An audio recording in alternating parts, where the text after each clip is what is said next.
നമ്മൾ ഇന്നൊരു triple I conduct ചെയ്യുന്ന യൂട്യൂബ് പിന്നെ ഒരു ഡെമോ സെഷൻ മീൻസ് അതായത് CMA USA പഠിക്കാൻ ഉദ്ദേശിക്കുന്ന ഒരുപാട് സ്റ്റുഡൻസ് ഉണ്ടാവും. അപ്പോൾ അവരുടെ എല്ലാം ഏറ്റവും വലിയ കൺസേൺ ആണ് നമ്മുടെ CMA USA പഠിക്കാനുള്ള കണ്ടൻസ് എന്തൊക്കെയാണെന്നുള്ളത് അല്ലേ. ഇപ്പോൾ ഒരു എക്സാമ്പിൾ പറയുകയാണെങ്കിൽ നമ്മളിപ്പോൾ ഈ ഒരു കപ്പ്, ഈ ഒരു റെഡ് കളർ കപ്പിന് നമ്മളിപ്പോൾ ഒരു എക്സാമ്പിൾ പിന്നെ ഒരു 70 റുപ്പീസ് കൊടുത്തിട്ട് നമ്മൾ വാങ്ങാൻ ഉദ്ദേശിക്കുന്നത്, ഒരു 70 രൂപ കൊടുത്തിട്ട് നമ്മൾ വാങ്ങാൻ ഉദ്ദേശിക്കുകയാണ്. അല്ലെങ്കിൽ അതിന് സൂപ്പർ മാർക്കറ്റിൽ പോയപ്പോൾ അല്ലെങ്കിൽ ഷോപ്പിൽ പോയപ്പോൾ അതിൻ്റെ മേലുള്ള വില MRP 70. അപ്പോൾ ഈ 70 റുപ്പീസൊക്കെ കൊടുത്തിട്ട് ഈ ഒരു കപ്പ് നമ്മൾ വാങ്ങണം എന്നുണ്ടെങ്കിൽ നമ്മളെപ്പോഴും എന്ത് നോക്കുക?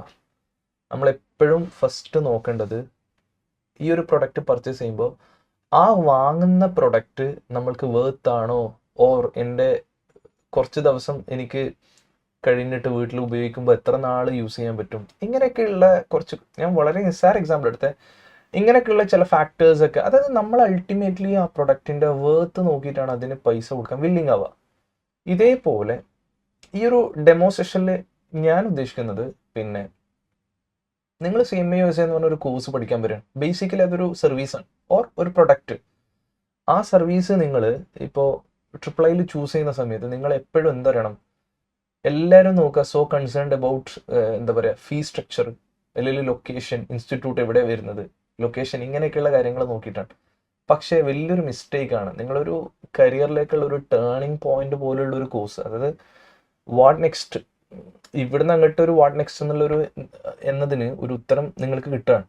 അപ്പോൾ നിങ്ങൾ ഒരിക്കലും എന്ത് ചെയ്യരുത്, ആ ഫീ സ്ട്രക്ചറോ ലൊക്കേഷൻ, ഇതൊക്കെ ഒരു ഫാക്ടേഴ്സ് തന്നെയാണ്. അതിനേക്കാളൊക്കെ ഉപരി അതിൽ പഠിക്കാനുള്ള കണ്ടൻസ് എന്തൊക്കെയാണെന്ന് അറിയണം.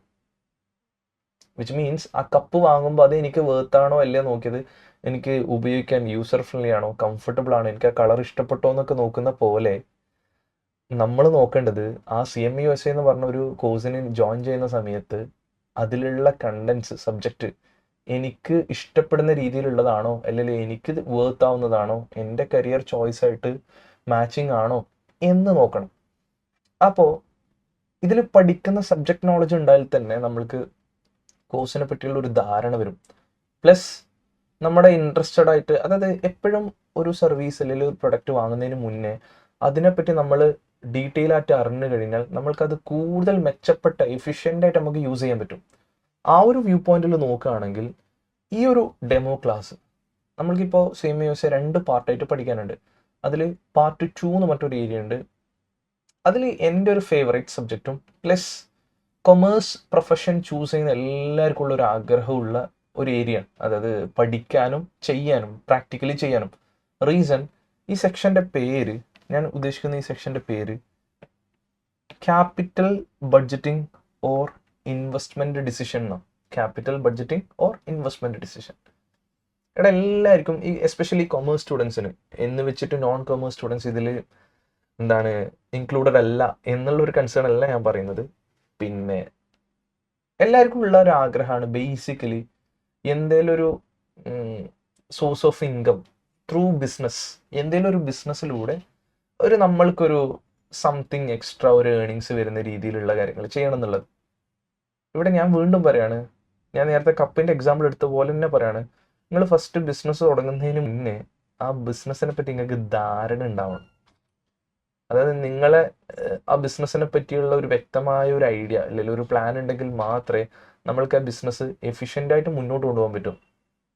അല്ലാതെ നിങ്ങളിപ്പോൾ CMA USA ഒന്നും അറിയാതെ ഇങ്ങനെ ഇവിടെ വന്ന് ജോയിൻ ചെയ്തിട്ട് ബ്ലാങ്ക് അടിച്ചിരിക്കൂലേ, ആ ഒരു അവസ്ഥയായിരിക്കും നിങ്ങൾ ബിസിനസ് തുടങ്ങിയാലും. നിങ്ങളടുത്ത് എന്താ ചെയ്യേണ്ടതെന്നില്ല. കറക്റ്റ് നമ്മളെ ഗൈഡ് ലൈൻ ചെയ്യാനുള്ള ഒരു വ്യക്തമായ ധാരണ നമുക്കൊരു ബിസിനസ് തുടങ്ങുന്നതിന് മുന്നേ വേണം. ഞാൻ വ്യക്തമായ ധാരണ എന്ന് പറയുമ്പോൾ നിങ്ങൾക്കൊരു മേ ബി ഒരു കൺഫ്യൂഷൻ വരും, എങ്ങനെയാണ് ഈ ഫ്യൂച്ചറിനെ പറ്റിയുള്ള വ്യക്തമായ ധാരണ വരിക? ഡെഫിനറ്റ്ലി അതിൻ്റെ കൂടെ ഞാൻ പറയാണ്, ഫ്യൂച്ചർ എന്ന് പറയുമ്പോൾ എപ്പോഴും അൺസർട്ടൈൻ ആണ്. എന്നാൽ നമ്മൾ ഒരു ഡീപ്പായിട്ട് ആ ഫ്യൂച്ചറിൽ തുടങ്ങാൻ പോകുന്ന ബിസിനസ്സിനെ പറ്റി നമ്മൾ ഡീപ്പായിട്ട് പഠിച്ച് അനലൈസ് ചെയ്ത് ഒബ്സർവ് ചെയ്ത് അത് ഫിനാൻഷ്യലി നോൺ ഫിനാൻഷ്യൽ മെട്രിക്സ് ഒക്കെ വെച്ചിട്ട് നമ്മൾ കാൽക്കുലേറ്റ് ചെയ്ത് ഒരു ബിസിനസ്സിന് ഇറങ്ങുന്നതും ഇതൊന്നും ചെയ്യാതെ ഇറങ്ങുന്നതും അൺസർട്ടനിറ്റിൻ്റെ ലെവൽ 2 എക്സ്ട്രീമിലേക്കാണ് പോവുക. പലതും ചെയ്തിട്ട് ക്യാപിറ്റൽ ഇൻവെസ്റ്റ്മെൻറ്റ് ഡിസിഷൻ ഫൈനലാക്കി തുടങ്ങുമ്പോൾ നമ്മുടെ മുന്നിൽ പലതിനും ഉത്തരവുണ്ട്, എന്നാൽ ചില കേസിന് ഉത്തരവില്ല. പക്ഷെ ഇതൊന്നും ചെയ്യാതെ നിന്നാൽ ഫുൾ ബ്ലാങ്ക് ആയിരിക്കും. എനിവേ, ഇങ്ങനെയുള്ള ഒരു ഫ്യൂച്ചറിസ്റ്റിക് ആയിട്ടുള്ള ഒരു ബിസിനസ്സിൻ്റെ ഐഡിയ അല്ലെങ്കിൽ ആ ബിസിനസ് എങ്ങനെ ഇംപ്ലിമെൻ്റ് ചെയ്യാം, അതിൻ്റെ ഒരു ടോട്ടൽ പ്ലാനിങ്ങിനെ പറ്റി പഠിക്കുന്ന ഒരു സെഷനാണ് investment decision or capital budgeting. ഇപ്പം ഞാനിതിലിപ്പോൾ നമ്മുടെ CMAൻ്റെ ടേംസ് വെച്ച് എക്സ്പ്ലെയിൻ ചെയ്താൽ മേ ബി കുറേ ആൾക്കാർക്ക്, ഇത് കാണുന്ന കുറേ ആൾക്കാർക്ക് കൺഫ്യൂഷൻ വരും. ഓർ നമ്മുടെ സിലബസ് ഓറിയൻറ്റഡ് ആയിട്ട് പോയി കഴിഞ്ഞാൽ കൺഫ്യൂഷൻ വരും. പക്ഷേ എന്നാൽ നിങ്ങൾക്ക് മനസ്സിലാവുന്ന രീതിയിൽ വളരെ ചുരുങ്ങിയ സമയം കൊണ്ട് ഒരു എന്താണ് കീ ഏരിയ ആണ്, CMA ഒരു കീ ഏരിയ ആണ് ഇൻവെസ്റ്റ്മെൻറ്റ് ഡിസിഷൻ എന്നുള്ളത്. അതിനെപ്പറ്റിയുള്ള ഒരു ക്ലാരിറ്റി ഞാൻ എടുത്തു പറയുകയാണ്. ഇതിപ്പോൾ ഒരു CMA ചൂസ് ചെയ്യുന്ന ഒരാളെ മാത്രം ഫോക്കസ് ചെയ്തിട്ടല്ല, അല്ലാത്ത ആൾക്കാരും. കാരണം ബിസിനസ് താല്പര്യമില്ലാത്ത ആരുമില്ല, ഇൻവെസ്റ്റ്മെൻറ്റ് താല്പര്യമില്ലാത്ത ആൾക്കാർ വളരെ കുറവായിരിക്കും. അപ്പോൾ നമ്മൾ എപ്പോഴും പല ആളടുത്തും ബിസിനസ് തുടങ്ങാൻ ഫണ്ടില്ലാത്തതായിരിക്കും പ്രശ്നം. ഇനി ചില ആളടുത്ത് ഫണ്ട് ഉണ്ടാവും, പക്ഷെ അതെങ്ങനെ യൂസ് ചെയ്യണമെന്ന് അറിയില്ല. ഈ 2 പ്രശ്നങ്ങൾ സാധാരണ കണ്ടുവരാറുണ്ട്. ഇതിന് ഫണ്ട് ഇല്ലാത്തതിൻ്റെ പ്രശ്നം സോൾവ് ചെയ്യാൻ നമ്മൾക്ക് ഫണ്ട് മാനേജ്മെൻറ്റുമായിട്ട് ബന്ധപ്പെട്ട ഒരു ഏരിയ വേറെ പഠിക്കാനുണ്ട്. ഞാനിപ്പോൾ അതിലേക്ക് പോകുന്നില്ല. എന്നാൽ ഉള്ള ഫണ്ട് എങ്ങനെ എഫിഷ്യൻ്റായിട്ട് യൂട്ടിലൈസ് ചെയ്യാം എന്നതിനെ പറ്റി ഒരു ഐഡിയ തരുന്നതാണ് ഈ ഒരു ക്യാപിറ്റൽ ബഡ്ജറ്റിംഗ്. നമുക്കറിയാം, ബഡ്ജറ്റിംഗ് എന്ന് പറഞ്ഞാൽ സിമ്പിൾ വേയിൽ പറയുകയാണെങ്കിൽ, നിങ്ങൾ ഇപ്പോൾ ഒരു ബിസിനസ്സിൽ പറയുകയാണെങ്കിൽ, ഈ ഒരു ക്യാപിറ്റൽ ബഡ്ജറ്റിങ്ങിൽ പറയുകയാണെങ്കിൽ, എൻ്റെ കയ്യിൽ ഒരു 5 ലക്ഷം ഉണ്ട് ഓർ 500,000 ഉണ്ട്. ഈ 500,000 എനിക്ക് പലതിലും ഇൻവെസ്റ്റ് ചെയ്യാം, എന്നാൽ എനിക്ക് പറ്റിയൊന്നുണ്ടാവില്ലേ? അപ്പം നമ്മൾക്ക് എനിക്ക് പറ്റിയ ഒന്നെന്ന് പറയുമ്പോൾ മേ ബി ഒരു പുതിയൊരു വെഞ്ചർ സ്റ്റാർട്ട് ചെയ്യലാവാം, അല്ലെങ്കിൽ ഓൾറെഡി ഉള്ള ബിസിനസ് എക്സ്പാൻഡ് ചെയ്യലാവാം, ഓർ ഒരു പുതിയൊരു മെഷീനറി വാങ്ങലാവാം, ഓർ ഒരു ഫാക്ടറി സ്പേസ് എടുക്കലാവാം, ഓർ ഒരു ഗോഡൗൺ, വെയർ ഹൗസ്, ഒരു കമ്പനിക്ക് ഒരു ട്രക്ക് വാങ്ങലാവാം. ഇങ്ങനെ അല്ലെങ്കിൽ ഒരു ലാൻഡ്, റിയൽ എസ്റ്റേറ്റ് അല്ലെങ്കിൽ റിയൽ പ്രോപ്പർട്ടി വാങ്ങലാവാം. അപ്പോൾ ഈ ഒരു സെൻസിൽ ചിന്തിക്കുകയാണെങ്കിൽ, ഇതിനൊക്കെ എൻ്റെ കയ്യിൽ 500,000 ഉണ്ട്. ഈ 500,000 എൻ്റെ കയ്യിലുള്ള പൈസയാണ്, ഓർ എൻ്റെ പാർട്ട്നേഴ്സ് ത്രൂ കൊണ്ടുവന്ന, എൻ്റെ ബിസിനസ്സിൻ്റെ പാർട്ട്നേഴ്സ് ആവാൻ ഉദ്ദേശിക്കുന്ന ആൾക്കാരുടെ അടുത്ത് നിന്ന് ഞാൻ അക്യുമുലേറ്റ് ചെയ്ത ഫണ്ടാണ്. ഈ ഫണ്ട് ഞാൻ ഇൻവെസ്റ്റ് ചെയ്യാൻ പോവാണ്. അപ്പോൾ ഈ 5 ലക്ഷം എങ്ങനെ എനിക്ക് എഫിഷ്യൻ്റായിട്ട് യൂസ് ചെയ്യാം? ഓക്കെ, അപ്പോൾ അവിടെ ഈ 5 ലക്ഷം എന്ന് പറഞ്ഞത്, ഇപ്പം എല്ലാ ബിസിനസ്സിനും ഒരു ലൈഫ് ടൈം ഉണ്ടാവും. നമ്മൾ ഏതൊരു ബിസിനസ് തുടങ്ങുമ്പോഴും അതിനൊരു സമയം വെക്കണം, സക്സസ്സിന് ഒരു സമയം വെക്കണം. ആ ബിസിനസ് അച്ചീവ് ചെയ്യുന്ന ഒരു പോയിന്റ്, ഒരു ട്രഡീഷണലി ഉള്ള ഒരു അപ്രോച്ച് ഉണ്ട്. ഒരു ബിസിനസ് തുടങ്ങാം, എപ്പോഴാണോ ബിസിനസ് സക്സസ് ആവുന്നത് അപ്പം നോക്കാം. അങ്ങനെയല്ല. ഇപ്പോൾ നിങ്ങളൊരു ബിൽഡിംഗ് എടുക്കാൻ, ആ ബിൽഡിങ്ങിന് ലൈഫ് ഉണ്ട്. നിങ്ങളൊരു എക്യുപ്മെൻറ്റ് പർച്ചേസ് ചെയ്യാൻ, ആ എക്യുപ്മെൻറ്റിന് ലൈഫ് ഉണ്ട്. നിങ്ങളൊരു വെയർ ഹൗസ് പണിയാൻ, അതിനൊരു ലൈഫ് ഉണ്ട്. നിങ്ങളൊരു പുതിയൊരു പ്രൊഡക്റ്റ് ലൈനിലേക്ക് പുതിയൊരു പ്രൊഡക്റ്റ് എക്സ്പാൻഡ് ചെയ്യാൻ, ആ പ്രൊഡക്റ്റിന് ലൈഫ് ഉണ്ട്.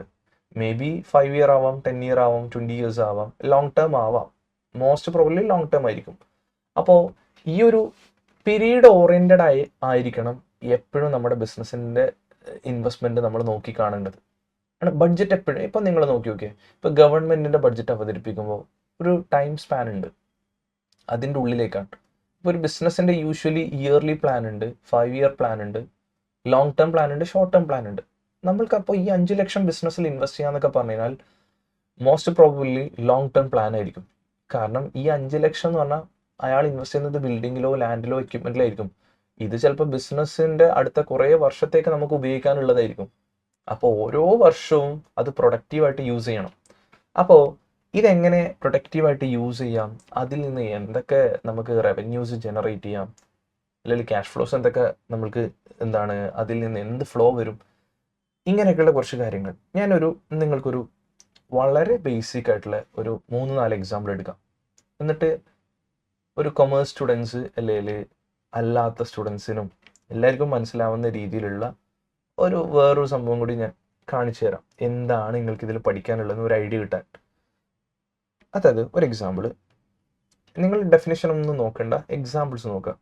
Here are few examples of capital budgeting in different scenarios. ഒന്നാമത്തത്, new product development investment. New product development investment എന്താണ് സിനേരിയോ നോക്കാം. Scenario, a tech company, maybe Samsung, Apple, അല്ലെങ്കിൽ വേറെ നിങ്ങൾക്ക് ഇഷ്ടമുള്ള ഇതിലെടുത്തോ. A tech company is considering whether to invest in developing a new smartphone. ഇപ്പോൾ ഒരു Samsung basically ഒരു ടെക്നോളജി റിലേറ്റഡ് കമ്പനിയാണ്. അവർക്ക് പുതിയൊരു സ്മാർട്ട് ഫോൺ ഡെവലപ്പ് ചെയ്യണം. ഇതാണ് ന്യൂ പ്രൊഡക്റ്റ് ഡെവലപ്മെൻറ്റ് ഇൻവെസ്റ്റ്മെൻറ്റ്. ഒരു പുതിയൊരു സ്മാർട്ട് ഫോൺ ഡെവലപ്പ് ചെയ്ത് കൊണ്ടുവരാമെന്നാണ്, ഒരു പുതിയൊരു പ്രൊഡക്റ്റ് ആഡ് ചെയ്യാൻ അവരുടെ ബിസിനസ്സിലേക്ക്. അപ്പോൾ കമ്പനിക്ക് എന്ത് ചെയ്യണം? The company estimate that the project will cost $10 million to develop. Company estimate ചെയ്തു 10 million. ഈ 10 million വിളിക്കുന്ന പേരാണ് ക്യാപിറ്റൽ. നമ്മൾ ബിസിനസ്സിലേക്ക് ഇറക്കാൻ പോകുന്ന പൈസ 10 million. എന്തിന്? പുതിയൊരു പ്രൊഡക്റ്റ് ഡെവലപ്മെന്റ്. ഈ പ്രൊഡക്റ്റ് ഡെവലപ്മെന്റ് എന്നുള്ളത് ഒരു ഇൻവെസ്റ്റ്മെന്റ് അല്ലേ? എത്രയാണ് നമ്മൾ ഇൻവെസ്റ്റ്മെന്റ്? 10 million. ഈ ഫണ്ട് ആര് കൊണ്ടുവരണം? ഒന്നുകിൽ സാംസങ്ങിന്റെ ഷെയർ ഹോൾഡേഴ്സിന്റെ കയ്യിലുള്ള ഫണ്ടിൽ നിന്ന് കൊണ്ടുവരണം, അല്ലെങ്കിൽ നമ്മൾ കടം എടുത്തിട്ട് ബിസിനസ് ചെയ്യണം. ബ്രോഡ്ലി പറയുകയാണെങ്കിൽ ഒന്നുകിൽ ഓൺ ഫണ്ട്, അല്ലെങ്കിൽ ഇക്വിറ്റി സോഴ്സ് എന്ന് വേണം, അല്ലെങ്കിൽ ഡെപ്റ്റ് സോഴ്സ് എന്ന് വേണം.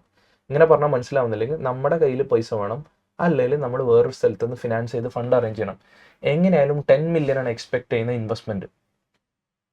ഈ 10 million നമ്മുടെ ഇൻവെസ്റ്റ്മെന്റ് എന്താണ്? പുതിയൊരു സ്മാർട്ട് ഫോൺ ഡെവലപ്പ് ചെയ്യുക എന്നുള്ളത്. And expect new phone to generate 3 million in additional revenue per year over the next 5 years. Over the next 5 years, 5 കൊല്ലം ലൈഫ് ഇട്ടു. അതാ ഞാൻ പറഞ്ഞ പീരീഡ് ഓറിയന്റഡ് ആയിരിക്കണം എപ്പോഴും. നമ്മുടെ ബിസിനസിന്റെ കാൽക്കുലേഷൻ എപ്പോഴും പീരീഡ് ഓറിയന്റഡ് ആയിരിക്കണം. നമ്മൾ ടാക്സ് ഫയൽ ചെയ്യുക, ഒരു വർഷത്തേക്കുള്ള ടാക്സ് ഫയൽ ചെയ്യാറുണ്ട്. അവിടെ ഒരു വർഷം, അല്ലെങ്കിൽ നമ്മുടെ അക്കൗണ്ടിങ് ഇയർ ഒരു വർഷം ഉണ്ടാവാറുണ്ട്. അല്ലെങ്കിൽ നിങ്ങളിപ്പോൾ ഒരു കോഴ്സ് എടുത്ത് പഠിക്കുമ്പോൾ അതിൻ്റെ ഒരു ഡ്യൂറേഷൻ, ഇപ്പോൾ CMA പൊതുവെ പറയാറുണ്ട് ഒരു 1 year, അല്ലെങ്കിൽ ഒരു 14 months ഡ്യൂറേഷൻ. ഇപ്പോൾ BCom 3 വർഷം, അല്ലെങ്കിൽ +2 2 വർഷം. അവിടെ ആ സമയം വെച്ചിട്ടില്ലെങ്കിൽ നമ്മൾക്കിത് എപ്പോൾ തീർക്കണമെന്നോ, ഇനി നേരത്തെ തീർന്നെന്നോ, തീരോ ഇല്ലെന്നോ, അൺസർട്ടനിറ്റി ഭയങ്കര കൂടുതലാണ്. തന്നെയാണ് ബിസിനസ്സിന് സംഭവിക്കുക. ഇപ്പോൾ ഡിഗ്രി ഇപ്പോൾ ഒരു സമയമില്ലാണ്ട് ഇങ്ങനെ എപ്പോഴേക്കാണ് ഒഴിവിട്ടെന്ന് അപ്പോൾ പഠിപ്പിക്കാം, ഇങ്ങനെ ഒരു ഫ്ലോയിൽ പോവുകയാണെങ്കിൽ അത് എപ്പോൾ തീരും നമ്മൾക്കറിയില്ല. എല്ലാത്തിനും സമയമുണ്ട്, എല്ലാത്തിനും. നമുക്കിപ്പോൾ സാലറി മന്ത്ലി കിട്ടാറുണ്ട്. അത് നിങ്ങൾ ചിന്തിച്ച് നോക്കിയാൽ, സമയമില്ലാണ്ട് കിട്ടുന്ന ഒരു അവസ്ഥ ചിന്തിച്ച് നോക്കിയാൽ, എപ്പോഴാണോ മുതലാളിക്ക് തരാൻ തോന്നുന്നത് അപ്പം തരും. എടാ, അവിടെ ഒരു എന്താ പറയുക, നിങ്ങളുടെ ഉള്ളിൽ തന്നെ ഒരു കൺഫ്യൂസിങ് എലമെന്റ് വരുന്നില്ലേ? ഇത് തന്നെയാണ് ഈ 5 years, നെക്സ്റ്റ് 5 years. ഈ സാംസങ് അടുത്ത 5 കൊല്ലത്തേക്കാണ് ഈ 10 million ഇൻവെസ്റ്റ് ചെയ്യുന്നത്. മേ ബി അതിനുശേഷം നിങ്ങൾക്കൊരു ക്വസ്റ്റ്യൻ ഉണ്ടാവും.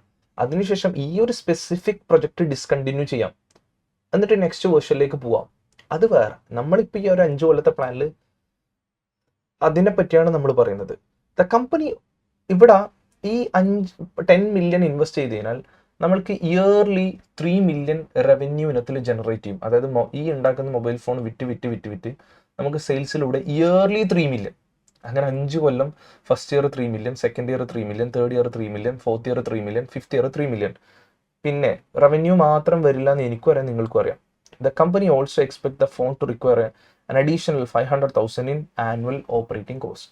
ഇതിൻ്റെ ലേബർ കോസ്റ്റ്, മെറ്റീരിയൽ കോസ്റ്റ്, മറ്റ് റെന്റ്, ഓപ്പറേറ്റിംഗ് കോസ്റ്റ്, ഇങ്ങനെ ഒരുപാട് അല്ലറ ചില്ലറ ചെലവുകളുണ്ട്. ഓവർ ഹെഡ് കോസ്റ്റ് എന്നൊക്കെ പറഞ്ഞാൽ ഒരുപാട് കോസ്റ്റ് ഉണ്ട്. ഈ കോസ്റ്റ് ഏകദേശം എക്സ്പെക്ട് ചെയ്യുന്നത് 500,000 ആണ്. അപ്പോൾ ചുരുക്കി പറഞ്ഞാൽ 3 million റവന്യൂ വരുന്നു, 500,000 ചെലവ് വരുന്നു. 2.5 million ആണ് നമ്മുടെ പ്രോഫിറ്റ് വരുന്നത്. ഈ 2.5 million ആണ് എക്സ്പെക്റ്റഡ് പ്രോഫിറ്റ്. ഈ 2.5 million ഒരു വർഷം ലാഭം ഉണ്ടാണെങ്കിൽ നമ്മൾ ഇപ്പം എത്ര ഫണ്ട് ഇറക്കണം? 10 million ഇറക്കണം. ഈ 2.5 million എന്നുള്ളത് എക്സ്പെക്റ്റഡ് ആണ്, 10 million എന്നുള്ളത് എക്സ്പെക്റ്റഡ് ആണ്, വിച്ച് മീൻസ് ബഡ്ജറ്റഡ് ആണ്. ഇതുപോലെ സംഭവിക്കോ ഇല്ലയോ എന്നുള്ളത് അത് നമ്മുടെ ഔട്ട് ഓഫ് കൺട്രോളിലുള്ള കാര്യമാണ്. പക്ഷേ നമ്മൾക്ക് ഒരുപാട് സ്റ്റഡീസിൻ്റെ ബേസിൽ ഇതിൻ്റെ മുന്നേ നമുക്ക് വ്യക്തമായ ഐഡിയ വേണം നമ്മുടെ ബിസിനസ്സിനെ പറ്റി. നമ്മൾ അതിനെപ്പറ്റി സെർച്ച് ചെയ്യണം. ഒരുപാട് financial and non financial matters നമ്മൾ പോയിട്ട് നമ്മളെ പോലെയുള്ള മറ്റ് ഇൻഡസ്ട്രി ആയിട്ട് കമ്പയർ ചെയ്തിട്ട് അവരുടെ അടുത്ത് നിന്ന് ഇൻഫർമേഷൻ കളക്ട് ചെയ്യണം. ഇതേപോലെ ടെക്നോളജി ബിസിനസ്സിൽ ഇന്നോവേഷൻ കൊണ്ടുവരുന്ന ആൾക്കാരെ പറ്റി നമ്മൾ നന്നായിട്ട് പഠിക്കണം. നമ്മുടെ കോമ്പറ്റീറ്റേഴ്സിനെ പറ്റി പഠിക്കണം, മാർക്കറ്റിനെ പറ്റി പഠിക്കണം, നമ്മൾക്ക് അവൈലബിൾ ആയ റിസോഴ്സസിനെ പറ്റി പഠിക്കണം. ഇതിന്റെ പിന്നിൽ ഒരു വലിയൊരു സ്റ്റഡി നടത്തിയിട്ടാണ് നമ്മൾ ഈ 10 million വരുന്നത്, ഇതിൽ ഇൻവെസ്റ്റ് ചെയ്യാന്ന് പറയുന്നത്. പ്ലസ് ഇൻഫർമേഷൻ കളക്ട് ചെയ്യണം, എന്നിട്ടാണ് നമ്മൾ അതിൽ നിന്നാണ് ഒരു ബിസിനസ് സെലക്ട് ചെയ്യുന്നത്. നമുക്ക് 10 million ഇൻവെസ്റ്റ് ചെയ്യാമെന്ന് പറയുന്നത് നമ്മൾ ഇതിനു മുന്നേ വലിയൊരു സ്റ്റേജ് കഴിഞ്ഞിട്ടാണ്. എന്നിട്ടാണ് ഈ ഫിനാൻഷ്യൽ മാറ്റർ ആയ 10 മില്യൺ ഇൻവെസ്റ്റ് ചെയ്യാം എന്ന കൺക്ലൂഷനിലേക്ക് വന്നത്. അങ്ങനെ ഇൻവെസ്റ്റ് ചെയ്താൽ നമ്മൾക്ക് ഇതാണ് അവസ്ഥ, പ്രോഫിറ്റ് 2.5 മില്യൺ. ഇതൊരു എക്സാമ്പിൾ. നിങ്ങൾക്ക് മേ ബി ഈ ഒരു എക്സാമ്പിൾ വളരെ എളുപ്പത്തിൽ റിലേറ്റ് ചെയ്യാൻ പറ്റുന്നതാണ് എന്നാണ് എൻ്റെ ഒരു വിശ്വാസം. റീസൺ എല്ലാവരുടെ ഡെയിലി ലൈഫിൽ കേൾക്കുന്നതും അല്ലെങ്കിൽ നമ്മൾ അറിയുന്നതും ആയ കാര്യങ്ങളൊക്കെയാണ് ഞാൻ പറയുന്നത്. ഇനി വേറെ എക്സാമ്പിൾ പറയുകയാണെങ്കിൽ, ഇപ്പോൾ എക്സ്പാൻഷൻ ഓഫ് പ്രൊഡക്ഷൻ ഫെസിലിറ്റി. ഒരു സിനാരിയോ പറയാം. ഒരു മാനുഫാക്ചറിങ് കമ്പനി മേ ബി നമ്മൾ നേരത്തെ എടുത്ത പോലെ ഈ cup manufacturing company plans to expand its factory to increase production capacity. നമ്മൾക്ക് ഈ കപ്പ് ഉണ്ടാക്കുന്നത്, ഇപ്പം നമ്മളൊരു 10,000 കപ്സ് ഉണ്ടാക്കുന്ന ഫെസിലിറ്റിയാണ് നമ്മൾക്കുള്ളത്. എഗെയിൻ നമുക്കൊരു എക്സ്ട്രാ നമ്മുടെ ബിസിനസ് ഗ്രോ ചെയ്യുന്നുണ്ട്. അപ്പോൾ ഓൾറെഡി നമ്മുടെ ബിസിനസ് ഓൾറെഡി നമ്മുടെ ബിസിനസ് ഉണ്ട്. നമ്മൾ എന്തിലേക്ക് പോവാണ്? നെക്സ്റ്റ് ഒരു എക്സ്പാൻഷനിലേക്ക് പോവാണ്. ഓൾറെഡി നമുക്ക് ബിസിനസ് ഉണ്ട്, നെക്സ്റ്റ് ഒരു എക്സ്പാൻഷൻ. ഇതാണ് നമ്മുടെ പുതിയ ഇൻവെസ്റ്റ്മെൻറ്റ്. ഓക്കെ, ഇതിൻ്റെ പ്ലാനിങ് ആണ് നമ്മൾ നടത്തുന്നത്. അപ്പം എന്തിന്? നമ്മൾക്ക് എക്സ്ട്രാ കപ്പിൻ്റെ മാനുഫാക്ചറിങ് പ്രോസസ്സ് കൊണ്ടുപോകാൻ വേണ്ടിയിട്ട് നമ്മൾ എന്ത് ചെയ്യാണ്? ഫാക്ടറി എക്സ്പാൻഡ് ചെയ്യണം. അങ്ങനെ എക്സ്പാൻഡ് ചെയ്യണമെങ്കിൽ നമ്മൾക്ക് എന്ത് വേണം? The cost of expansion is projected to be 15 million. 15 million ആണ് നമ്മൾ ഉദ്ദേശിക്കുന്ന cost, with expected annual cash inflow of 4 million for next 7 years. നിങ്ങൾക്ക് ഇതിലും കാണാം 7 വർഷമാണ് നമ്മൾ ഈ പ്രൊജക്റ്റിന് കൊടുക്കുന്ന ലൈഫ്. ആ 7 വർഷത്തിൽ ഓരോ വർഷവും നമുക്ക് ക്യാഷ് ഫ്ലോ 4 മില്യൺ. ഞാൻ നേരത്തെ പ്രോഫിറ്റ് എന്നുള്ള ടേം യൂസ് ചെയ്തു, ഇപ്പം ക്യാഷ് ഫ്ലോ എന്നുള്ള ടേം യൂസ് ചെയ്തു. ഇതൊക്കെ ഒരു കൺഫ്യൂസിങ് എലമെൻ്റ് ആണെന്ന് എനിക്കറിയാം. എന്തുകൊണ്ട് ഫസ്റ്റ് എക്സാമ്പിൾ പ്രോഫിറ്റും സെക്കൻഡ് എക്സാമ്പിൾ ക്യാഷ് ഫ്ലോ? ഇതൊരു കൺഫ്യൂസിങ് എലമെൻ്റ് ആണ്. ഇതിൻ്റെ ഒരു വ്യക്തത തരണമെങ്കിൽ നിങ്ങൾ എന്തായാലും ക്ലാസ്സിലേക്ക് വരണം. ക്ലാസ്സിലേക്ക് വന്നിട്ട് അതിൻ്റെ ക്ലാരിറ്റി ഞാൻ തരാം. പക്ഷെ ഇപ്പം നിങ്ങൾക്ക് മനസ്സിലാവാൻ വേണ്ടിയിട്ട്, എനിക്ക് ഈ ഒരു കപ്പിൻ്റെ ബിസിനസ് പ്രൊഡക്റ്റ് ലൈൻ എക്സ്പാൻഡ് ചെയ്തതിനാൽ അല്ലെങ്കിൽ ഫെസിലിറ്റി എക്സ്പാൻഡ് ചെയ്ത് കഴിഞ്ഞാൽ എനിക്ക് ഇൻഫ്ലോയിൽ നിന്ന് ഔട്ട്ഫ്ലോ ഒക്കെ കഴിച്ചിട്ട് എൻ്റെ കയ്യിൽ എന്ത് ക്യാഷ് ഫ്ലോ വരും? ഇത്രയേ ഉള്ളൂ, സിമ്പിൾ. ഇനി വേറെ example replacing outdated equipment. A logistic company consider replacing old delivery truck with new year. എല്ലാം പുതിയ തന്നെ തുടങ്ങുന്നത്. ചില ആൾക്കൊരു ധാരണയുണ്ട് ഇൻവെസ്റ്റ്മെന്റ് എന്ന് പറഞ്ഞാൽ പുതിയത് തുടങ്ങാമെന്ന് മാത്രമാണ്. അല്ല. ഇപ്പോൾ ഫസ്റ്റ് എക്സാമ്പിളിൽ പറഞ്ഞത് ടെക്നോളജി റിലേറ്റഡ് കമ്പനി പുതിയൊരു പ്രൊഡക്റ്റ് തുടങ്ങുന്നു, അഡീഷണലി ആഡ് ചെയ്യുന്നതാണ്. രണ്ടാമത് പറഞ്ഞത് ഫാക്ടറി ഫെസിലിറ്റി എക്സ്പാൻഡ് ചെയ്യുന്നതാണ്. എല്ലാം ഓൾറെഡി ഉള്ള ബിസിനസ്സാണ്. ഇനി മൂന്നാമത് പറയുന്ന എക്സാമ്പിളും, പിന്നെ എൻ്റെ കയ്യിൽ ഒരു പഴയ ഒരു ഔട്ട്ഡേറ്റഡ് മെഷീൻ, അതായത് നമ്മൾക്കിപ്പോൾ മാനുവലി കുറച്ച് യൂസ് ചെയ്യാം, പ്ലസ് ചെറിയൊരു മെക്കാനൈസ്ഡ് സിസ്റ്റം ഉണ്ട്. അങ്ങനെയുള്ള ഒരു മെഷീൻ ഉള്ളത്. നമ്മളിപ്പോൾ പറയല്ലേ നെക്സ്റ്റ് വേർഷൻ 2.0 വേർഷൻ എന്നൊക്കെ പറയില്ലേ, നെക്സ്റ്റ് വേർഷനിലേക്ക് നമുക്ക് അപ്ഡേറ്റ് ചെയ്യണം. ഓൾറെഡി എൻ്റെ അടുത്തൊരു മെഷീൻ ഉണ്ട് എൻ്റെ കമ്പനിയിൽ, അതിൻ്റെ നെക്സ്റ്റ് വേർഷനിലേക്ക് ഞാൻ പോവാണ്. ഈ നെക്സ്റ്റ് വേർഷൻ വേർഷനാണ്, അതായത് പുതിയ മെഷീനിലേക്കുള്ള ഇൻവെസ്റ്റ്മെൻറ്റ്. ഇവിടെ മെഷീൻ അല്ല, ഇവിടെ ട്രക്കാണ്. എൻ്റെ അടുത്ത് പഴയ ഒരു വലിയൊരു ട്രക്ക് ഉണ്ട്. ആ ട്രക്ക് ഞാൻ ഔട്ട്ഡേറ്റഡ് ആയി, അതിൻ്റെ മാക്സിമം യൂസ്ഫുൾ ലൈഫ് ഞാൻ യൂസ് ചെയ്തു. ആ ട്രക്ക് ഞാൻ ഒഴിവാക്കിയിട്ട് അതിന് വേണമെങ്കിൽ ഇനിയും 1-2 കൊല്ലം ഉപയോഗിക്കാം. സപ്പോസ് ഇനിയും 1-2 കൊല്ലം ഉപയോഗിക്കാം. ഇപ്പം നിങ്ങളൊരു മൊബൈൽ ഫോൺ മാറ്റുക, ആ മൊബൈൽ ഫോൺ വാങ്ങിച്ച് അത് നിലത്ത് വീണ് പൊടിഞ്ഞിട്ടാണോ നമ്മൾ നെക്സ്റ്റ് ഫോണിലേക്ക് മാറ്റുക?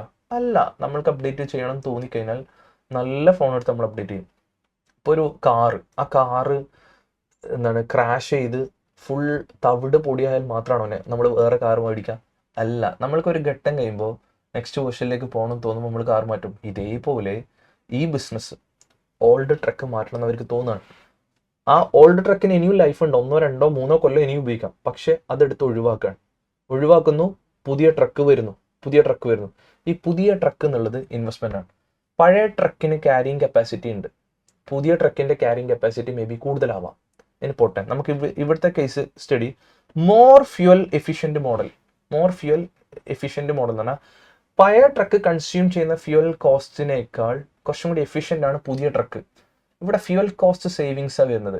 നിങ്ങൾക്ക് ഒന്നും കൂടെ എളുപ്പത്തിൽ മനസ്സിലാകും. പഴയ ട്രക്ക് ഒരു ഡീസൽ വേർഷൻ ആയിരുന്നു, പുതിയ ട്രക്ക് ഇലക്ട്രിക് വേർഷനാണ് അല്ലെങ്കിൽ CNG വേർഷനാണ്. അപ്പം നമ്മൾക്ക് ഫ്യൂൽ കോസ്റ്റിൽ കൺസംഷനിൽ എനർജിയിൽ കുറവ് വന്നു.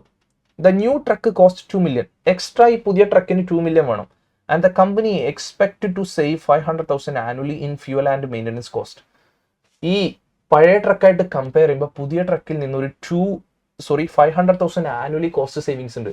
അത് പഴയത് ഭയങ്കര maintenance cost plus fuel cost അതിൻ്റെ സർവീസ് കോസ്റ്റ് ഒക്കെ കൂടിയിട്ട് ഏകദേശം 5 ലക്ഷം റുപ്യാണ്. 5 ലക്ഷം 500,000 അധികമാണ്. അപ്പോൾ പുതിയ ട്രക്ക് വന്നു കഴിഞ്ഞാൽ ഈ 5 ലക്ഷം നമുക്ക് സേവ് ചെയ്യാം. പുതിയതിന് എഫിഷ്യൻസി കൂടുതലാണ്, ഫ്യൂവൽ കോസ്റ്റ് കൺസംഷൻ കുറവാണ്, പിന്നെ അതിൻ്റെ എനർജി കൺസംഷൻ കുറവാണ്, അല്ലെങ്കിൽ അതിൻ്റെ സർവീസ് കോസ്റ്റ് മെയിൻ്റനൻസ് കോസ്റ്റ് കുറവാണ്. അപ്പോൾ നമുക്ക് ഈ 5 ലക്ഷം സേവ് ചെയ്യാൻ പറ്റുന്നുണ്ട്. അപ്പോൾ പഴയ ട്രക്ക് ഒഴിവാക്കുന്നു, പുതിയ ട്രക്ക് വരുന്നു, അപ്പോൾ അവിടെ ഒരു 5 ലക്ഷം സേവ് ചെയ്യുന്നു. ഈ പുതിയ ട്രക്ക് എന്നുള്ളത് ഒരു ഇൻവെസ്റ്റ്മെൻ്റ് ആണ്. ആ ഇൻവെസ്റ്റ്മെൻറ്റിലൂടെ നമുക്ക് എത്രയാണ് എക്സ്ട്രാ വരുന്ന ബെനിഫിറ്റ്? ആ 500,000 നമ്മുടെ എക്സ്ട്രാ ബെനിഫിറ്റ് ആണ്. ഈ ബെനിഫിറ്റ് അങ്ങനെ എത്ര വർഷം? The truck have A useful life of 6 years. അടുത്ത 6 കൊല്ലം 5 ലക്ഷം വെച്ച് നമ്മൾ സേവ് ചെയ്യാണ്. അങ്ങനെ സേവ് ചെയ്യുമെങ്കിൽ ശരിക്കും നോക്കുകയാണെങ്കിൽ നമുക്ക് പുതിയ ട്രക്കിലേക്ക് ഇൻവെസ്റ്റ് ചെയ്യലല്ലേ നല്ലത്. അടുത്തൊരു example, capital investment. One more example, നിങ്ങൾ അധികം ചടപ്പിക്കുന്നില്ല. Real estate investment scenario. A real estate firm is considering purchasing an office building for 20 million. Real estate firm maybe ഒരു കൺസ്ട്രക്ഷൻ കമ്പനി ആവാം. അവരൊരു ഓഫീസ് ബിൽഡിംഗ് 20 million പർച്ചേസ് ചെയ്യാൻ പോവാണ്. ഈ 20 million ആണ് investment. The expected annual rental income from the building is 1.5 million. ഇങ്ങനെ ഈ building space നമ്മൾ പർച്ചേസ് ചെയ്ത് കഴിഞ്ഞാൽ നമ്മൾക്ക് അത് റെന്റിന് കൊടുക്കും. ആ ഓഫീസ് സ്പേസിന് വേണ്ടി റെന്റിന് കൊടുക്കും. അങ്ങനെ റെന്റ് ഇനത്തിൽ നമുക്ക് ഏകദേശം 1.5 million ഇയർലി വരും. And operating expenses are estimated 400,000 annually. അപ്പോൾ 1.5 million, അതായത് 15 ലക്ഷം രൂപയാണ് നമുക്ക് ആനുവലി വരുന്ന റെന്റ്. പക്ഷേ അതിൻ്റെ ബിൽഡിങ്ങിൻ്റെ മെയിൻ്റനൻസ് സർവീസ് കോസ്റ്റ് ഒക്കെ ആയിട്ട് നമുക്കൊരു 4 ലക്ഷം രൂപ വരുന്നുണ്ട്. അപ്പോൾ 1.5 million 400,000 കഴിച്ചു കഴിഞ്ഞാൽ 1.1 million. ഇതാണ് നമുക്ക് എക്സ്ട്രാ വരുന്ന ഫ്ലോ, ക്യാഷിൻ്റെ flow. The firm expect the building to be sold after 10 years for 30 million. ഇത് മാത്രമല്ല 10 കൊല്ലം റെന്റിന് കൊടുക്കും. അപ്പോൾ 10 വർഷത്തെ എല്ലാം കഴിച്ചുള്ള റെന്റ് കയ്യിൽ വരും. അതുകൂടാതെ 10ാമത്തെ വർഷം അവസാനം അതെടുത്ത് ഡിസ്പോസ് ചെയ്യും. എത്ര പൈസക്ക്? 30 million ആ ബിൽഡിംഗ് വിൽക്കുകയും ചെയ്യും. ഇതാണ് ഇവരുടെ മാസ്റ്റർ പ്ലാൻ. അപ്പോൾ നിങ്ങൾക്കൊരു സംശയം ഉണ്ടാവും, ആ ബിൽഡിംഗ് കുറച്ചു കാലം കൂടി ഉപയോഗിച്ചാൽ പോരെ. എടാ, ഇവരുടെ വ്യൂ പോയിന്റ് എല്ലാവർക്കും ഒരേ വ്യൂ പോയിന്റ് ആവണമെന്നില്ലല്ലോ. ചില ആൾക്കാർ ബിസിനസ് തുടങ്ങും, എന്നിട്ട് കുറേ ഫോർ എവർ കണ്ടിന്യൂ ചെയ്യാന്നുള്ള ഉദ്ദേശത്തിലായിരിക്കും തുടങ്ങാം. ചില ആൾക്കാർ ബിസിനസ് തുടങ്ങിയിട്ട് അതൊരു ലാഭം കിട്ടിക്കഴിഞ്ഞാൽ മറിച്ച് വെക്കും. നിങ്ങൾ അതൊന്നും നിസ്സാരമായിട്ട് ഞാൻ പറയാം. ഈ ലാൻഡ് എടുക്കുന്ന ബ്രോക്കേഴ്സ്, അല്ലെങ്കിൽ ലാൻഡിൽ ഇൻവെസ്റ്റ് ചെയ്യുന്ന ഇൻവെസ്റ്റേഴ്സ്, അവർ ലാൻഡ് എടുക്കും, വലിയ വില കിട്ടുമ്പോൾ മറിച്ച് വെക്കും. ഇതേപോലെ ബിൽഡിംഗ് ഒരു റിയൽ എസ്റ്റേറ്റ് പ്രോപ്പർട്ടിയാണ്. അപ്പോൾ ഇവിടെ ഞാൻ പറഞ്ഞതിലൊക്കെ എല്ലാത്തിലും നിങ്ങൾക്ക് കോമൺ ആയിട്ട് കാണാൻ പറ്റുന്നത് ഇൻവെസ്റ്റ്മെന്റ് ആണ്. പിന്നെ അതിൽ നിന്ന് വരുന്ന വരുമാനമാണ്. ഈ വരുമാനം എല്ലാം കഴിച്ചിട്ടുള്ള വരുമാനത്തിൽ നിന്ന് ചിലവൊക്കെ കഴിച്ചിട്ടുള്ള ആ ക്യാഷ് ഫ്ലോ, എക്സസ് വരുന്ന ഫണ്ട്, ഈ എക്സസ് വരുന്ന ഫണ്ട് കണ്ടിട്ടാണ് നമ്മളെല്ലാവരും ബിസിനസ്സിൽ അട്രാക്റ്റഡ് ആവുന്നത്. ഓക്കെ, ഇതുപോലെ നമ്മൾ വിചാരിച്ച പോലെ നടന്നു കഴിഞ്ഞാൽ നമ്മുടെ ബിസിനസ് സക്സസ്ഫുൾ ആണ്. അപ്പോൾ ഇനി ഞാനൊരു ക്യാപിറ്റൽ ബഡ്ജറ്റിങ്ങിന് ഒരു സിമ്പിൾ ഡെഫിനിഷൻ തരാം.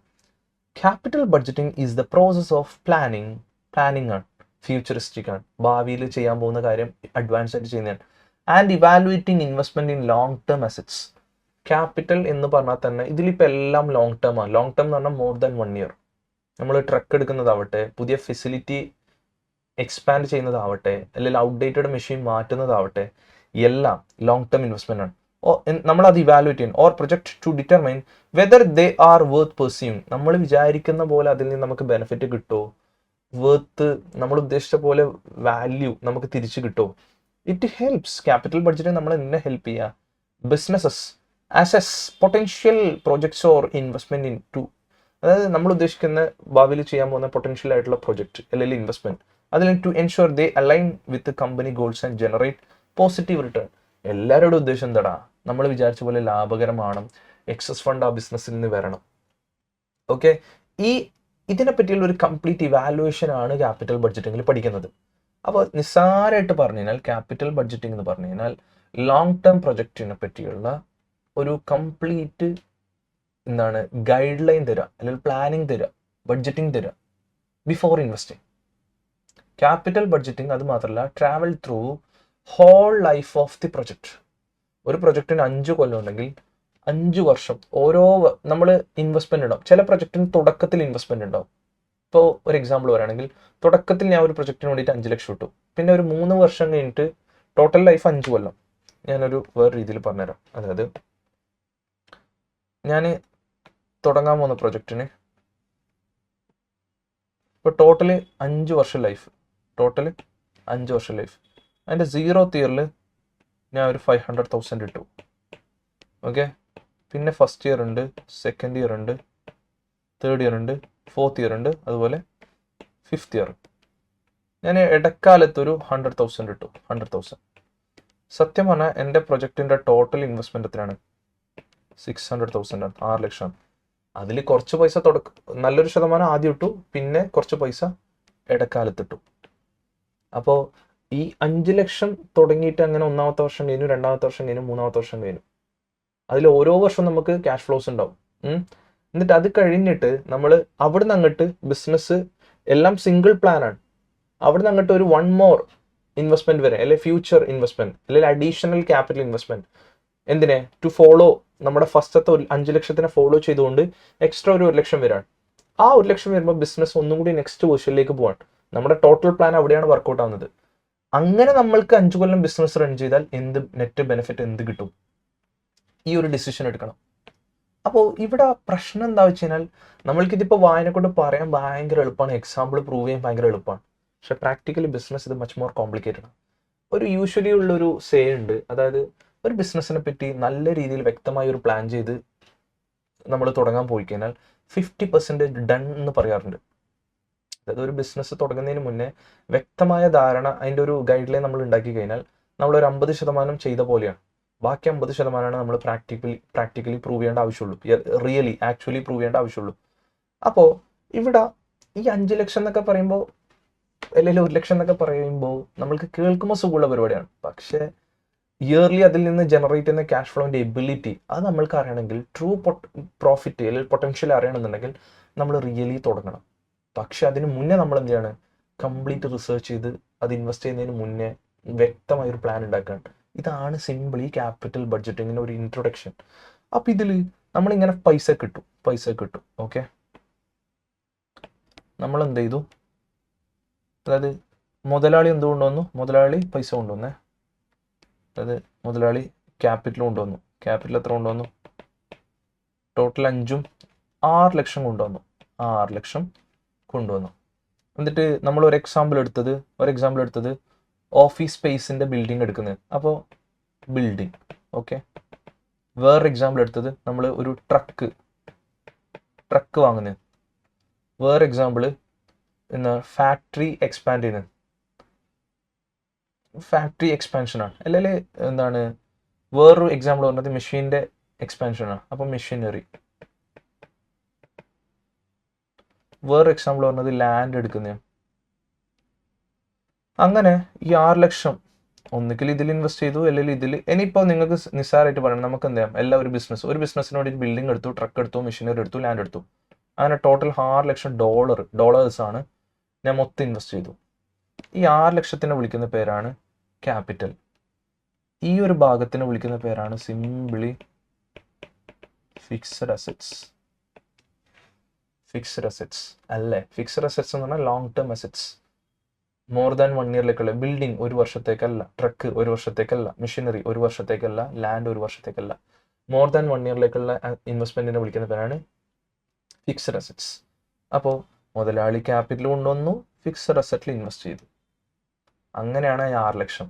അപ്പോൾ ഈ ബിൽഡിംഗ് എഫിഷ്യൻ്റ് ആയിട്ട് യൂസ് ചെയ്യണം, ട്രക്ക് യൂസ് ചെയ്യണം, മെഷീനറി യൂസ് ചെയ്യണം, ലാൻഡ് യൂസ് ചെയ്യണം. ഇതിൽ നിന്ന് നമുക്ക് എന്ത് കിട്ടും? റവന്യൂ കിട്ടും. റവന്യൂ കിട്ടണമെങ്കിൽ ഈ ബിൽഡിങ്ങും ട്രക്കും മെഷീനറിയും നമുക്ക് എന്തെങ്കിലും ഒരു പ്രൊഡക്റ്റ് വേണം. നമ്മൾ എന്തെങ്കിലും കൊടുക്കണ്ടേ? നമ്മുടെ ബിസിനസ് ട്രക്ക് ബിസിനസ് അല്ല. ട്രക്കാണ് പ്രൊഡക്റ്റ് എങ്കിൽ ട്രക്ക് വിൽക്കാം. നമ്മൾ ട്രക്ക് അതിനല്ല, ഡെലിവറിക്ക് യൂസ് ചെയ്യുന്നത്. നമ്മുടെ ബിൽഡിംഗ് ഉണ്ടാക്കി വിൽക്കുന്ന ബിസിനസ്സാണ് ബിൽഡിംഗ് ആണ്. ഇപ്പോൾ സപ്പോസ് ഫാക്ടറി സ്പേസിന് വേണ്ടി എടുത്ത ബിൽഡിംഗ്, അപ്പോൾ ഫാക്ടറിയിൽ എന്തുണ്ടാക്കണം? പ്രൊഡക്റ്റ് ഉണ്ടാക്കണം. ഏത് ബിസിനസ്സിനും ഒന്നുകിൽ ഒരു പ്രൊഡക്റ്റോ സർവീസോ ഉണ്ടാവണം. ആ പ്രൊഡക്റ്റോ സർവീസോ ഇല്ലാതെ നമുക്ക് എന്ത് ചെയ്യാൻ പറ്റില്ല? ബിസിനസ് ചെയ്യാൻ പറ്റില്ല. അപ്പം നമുക്ക് എന്ത് വേണം? ഇൻവെൻട്രി വേണം. ഇൻവെൻട്രി എന്ന് പറഞ്ഞാൽ കച്ചവട ചരക്ക് വേണം. പിന്നെ നമ്മുടെ കയ്യിൽ എന്ത് വേണം? കുറച്ച് ക്യാഷ് വേണം. നമുക്ക് റെന്റ് കൊടുക്കണ്ടേ? എംപ്ലോയീസിന്, പണിക്കാർക്ക് കൂലി, സാലറി, ശമ്പളം കൊടുക്കണ്ടേ? പിന്നെ വാട്ടർ ബില്ല് അടക്കണ്ടേ, കറണ്ട് ബില്ല് അടക്കണ്ടേ, അല്ലെങ്കിൽ യൂട്ടിലിറ്റി ബില്ല് അടക്കണ്ടേ, മെഷീൻ്റെയും ട്രക്കിൻ്റെ ഒക്കെ മെയിൻ്റനൻസ് കോസ്റ്റിന് ക്യാഷ് തന്നെ വേണ്ടേ. ചിലപ്പോൾ ഇൻ ഹാൻഡ് കയ്യിൽ കുറച്ച് പൈസ ഉണ്ടാവും, അല്ലെങ്കിൽ ബാങ്കിൽ കുറച്ച് പൈസ ഉണ്ടാവും. പിന്നെ നമ്മൾ സാധനം വിൽക്കൂലേ, നമ്മൾ ഭാവിയിൽ സാധനം വിൽക്കുമല്ലോ. അപ്പോൾ വിൽക്കുമ്പോൾ നമുക്ക് എന്താണ്, പിന്നെ കടത്തിന് വിറ്റാൽ കടത്തിന് വിൽക്കാം, ക്യാഷിന് വിൽക്കാം. ക്യാഷിന് വിറ്റാൽ അപ്പം തന്നെ പൈസ കിട്ടി. കടത്തിന് വിറ്റാൽ നമുക്ക് എന്താ, accounts receivable or sundry debtors, നമുക്ക് കിട്ടാനുള്ള പൈസ വരും. ബേസിക്കലി കിട്ടാനുള്ള പൈസ കമ്പനീനെ സംബന്ധിച്ചിടത്തോളം എന്താണ്, അസറ്റാണ്. അപ്പോൾ സിംപിളി പറയുകയാണെങ്കിൽ ഇവിടെ എന്തുണ്ട്, കറണ്ട് അസറ്റ്സ് ഉണ്ട്. കറണ്ട് അസറ്റ്സ് എന്ന് പറഞ്ഞു കഴിഞ്ഞാൽ ലെസ് ദാൻ 1 ഇയറിലേക്കുള്ള ഇൻവെസ്റ്റ്മെന്റ്. സപ്പോസ് ഇത് മൊത്തത്തിൽ ഞാൻ എടുക്കുകയാണ്, ഇത് മൊത്തത്തിൽ ഒരു 1 ലക്ഷം, അതായത് ക്യാഷ് ആയിട്ടും ഞാൻ ഭാവിയിൽ ഈ ബിസിനസ് തുടങ്ങിക്കഴിഞ്ഞാൽ, അതായത് എൻ്റെ ഈ ട്രക്കും മെഷീനറിയും ബിൽഡിംഗ് ഒക്കെ വെച്ചിട്ട് എൻ്റെ ഈ കപ്പിൻ്റെ ബിസിനസ് തുടങ്ങിക്കഴിഞ്ഞാൽ 1 ലക്ഷം രൂപ എനിക്ക് കറണ്ട് അസറ്റിൽ ഇൻവെസ്റ്റ്മെന്റ് വേണം. കറണ്ട് അസറ്റിന്റെ പ്രത്യേകത എന്താ വെച്ച് കഴിഞ്ഞാൽ അതിങ്ങനെ ഇപ്പോൾ ക്യാഷ് ഒരു ക്യാഷ് വരുന്നു, അത് പോകുന്നു, അടുത്ത ക്യാഷ് വരുന്നു, അടുത്ത സൈക്കിൾ പോലെയാണ്. ഇപ്പോൾ ഇൻവെന്ററി സ്റ്റോക്ക് വരുന്നു, സ്റ്റോക്ക് ഇപ്പോൾ മേ ബി റോ മെറ്റീരിയൽ ആവാം, ഈ കപ്പ് ഉണ്ടാക്കേണ്ട റോ മെറ്റീരിയൽ വരും, അത് കപ്പായിട്ട് വിറ്റ് പോകുന്നു, അപ്പോൾ അടുത്ത ചരക്ക് വരുന്നു. ഇതിങ്ങനെ ഇതിനിടയ്ക്ക് എപ്പോഴും എൻ്റെ അടുത്തൊരു സ്റ്റോക്ക് ഇല്ലടാ, എൻ്റെ അടുത്ത് എപ്പോഴും സെർട്ടൈൻ ലെവൽ ഓഫ് സ്റ്റോക്ക് ഇല്ലേ. അപ്പോൾ ആ സെർട്ടൈൻ ലെവൽ ഓഫ് സ്റ്റോക്ക് ഞാൻ എപ്പോഴും മെയിൻറ്റെയിൻ ചെയ്യണ്ടേ. അപ്പോൾ അതിലൊരു പൈസ ഞാൻ എപ്പോഴും കാണണ്ടേ. ഇനി ഞാൻ കടത്തിന് വിൽക്കുന്നു, അപ്പോൾ ഫസ്റ്റ് ഞാൻ ഒരാൾക്ക് സേ ഫോർ എക്സാമ്പിൾ എക്സ് എന്ന് പറയുന്ന വ്യക്തിക്ക് ഞാൻ കടത്തിന് വിറ്റു. അപ്പോൾ അവൻ ഇത്ര ഒരു 1 വീക്ക് അല്ലെങ്കിൽ ഒരു 1 മന്ത് കൊണ്ട് അവൻ തരാമെന്ന് പറഞ്ഞു. നാളെ ഞാൻ ബിസിനസ് ചെയ്യുന്നുണ്ട്, ഡെയിലി ഞാൻ ബിസിനസ് ചെയ്യുന്നുണ്ട്. അപ്പോൾ ഡെയിലി ഞാൻ വെക്കുന്ന എന്ത് ക്യാഷ് സെയിലും ഉണ്ട്, ക്രെഡിറ്റ് സെയിലും ഉണ്ട്. ഭാവിയിലും അത് അങ്ങനെ തന്നെ ആയിരിക്കും. അപ്പോൾ ഒരു കടം കിട്ടുമ്പോൾ അടുത്ത ആളുടെ എനിക്ക് കിട്ടാനാവും. എക്സ് എന്ന് പറയുന്ന ആളെ 30 ദിവസം കൊണ്ട് കിട്ടുമ്പോൾ അടുത്ത ഒരാളുടെ എനിക്ക് റീപ്ലേസ്ഡ് ആവാൻ. ചുരുക്കി പറഞ്ഞാൽ എനിക്ക് ആദ്യം വാങ്ങിച്ച ആളെടുത്ത് നിന്ന് ആദ്യം പൈസ കിട്ടുന്നു, പിന്നെ അടുത്തടുത്ത് ഇങ്ങനെ പുതിയ ഫില്ലായി വരുന്നുണ്ട്. ഇനി സ്റ്റോക്ക് പോലെ തന്നെ സ്റ്റോക്ക്, ക്യാഷ്, അക്കൗണ്ട് റിസീവബിൾ ഇതൊക്കെ റീഫിൽ ആയിക്കൊണ്ടേയിരിക്കും. ഒരു പൈസ കിട്ടും, അപ്പോഴേക്ക് അടുത്ത് കിട്ടാനും, അത് കിട്ടും, അടുത്ത് കിട്ടാനും, ഇങ്ങനെയാണെങ്കിൽ എനിക്ക് എന്ത് ചെയ്യാം, കുറച്ച് പൈസ ഒക്കെ എനിക്ക് സപ്ലൈൻ്റെ അടുത്ത് നിന്ന് കടത്തിനെടുക്കാം. Accounts payable or sundry creditors. എനിക്കിപ്പോൾ 1 ലക്ഷം വേണ്ടേ, എനിക്ക് 1 ലക്ഷം എൻ്റെ അടുത്ത് കറണ്ട് അസറ്റിൽ ഇൻവെസ്റ്റ് ചെയ്യാൻ 1 ലക്ഷം വേണ്ടേ. നിങ്ങൾക്കൊരു സംശയം ഉണ്ടാവും, current asset, inventory, cash, accounts receivable ഇതൊന്നും ഇപ്പോൾ ഒരു നോൺ കൊമേഴ്സ് സ്റ്റുഡൻറ്റിന് മനസ്സിലാവണമെന്നില്ല. അത് മനസ്സിലാവണമെന്നുണ്ടെങ്കിൽ നമ്മുടെ ബേസ് ക്ലാസ് മുതൽ ഓരോരോ കാര്യങ്ങളും നമ്മൾ ഇതിൽ പറഞ്ഞ ഡീറ്റെയിൽഡ് വേർഷനായിരിക്കും നമ്മുടെ ക്ലാസ്സിൽ വരിക. ഇത് നിങ്ങൾക്കൊരു സബ്ജക്ട് നോളജ് തരാമെന്നുള്ളൊരു പർപ്പസ് മാത്രമേ ഉള്ളൂ.